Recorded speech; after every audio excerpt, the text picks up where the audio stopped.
Hi, this is Randy Wimmer with Government Contracting Academy, and welcome back to the Proposal Writing Masterclass. Today's topic deals with bid outlines, and I can tell you that most small businesses, when they're doing their bids, they completely blow off this section, and it bites them in the rear end ultimately.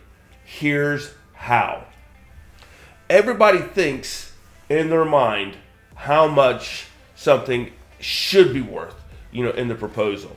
And they want to earmark that appropriate amount of real estate page count towards what they think is most important and not what the government says is most important. If you're doing a cybersecurity bid, and this is actually, I took this literally right out. This is verbatim.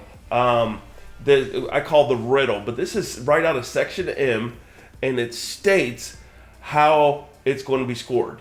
Factor 1 is significantly more important than Factor 2, having subfactors 1 through 4. Factor 2 is comparatively equal to Factor 3 and more important to Factors 4 and 5. Factors 4 and 5 are each comparatively equal in importance. That is verbatim, as a quote right out of Section M of a bid that was a cybersecurity one. And everybody's screaming like, oh, it's got to be cybersecurity. We got to fill up the page count with cybersecurity content.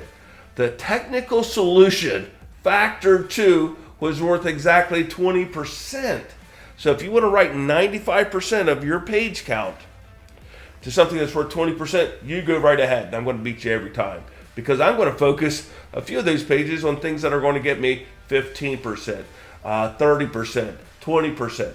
And I'm going to be able to highlight those, and I'm going to be able to beat you every single time. So I recommend taking Section M, solving that riddle, because you can kind of, you can break it down.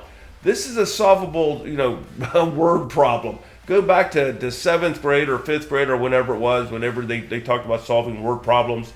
And you can actually solve for this. If nothing else, just start plugging and chugging percentages. And you can find something that works. And if it works, you're probably going to be within plus or minus 2.5% of what it really is. So I recommend solving the equation.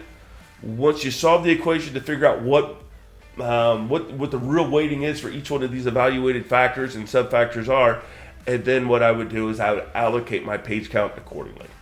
I hope this helps.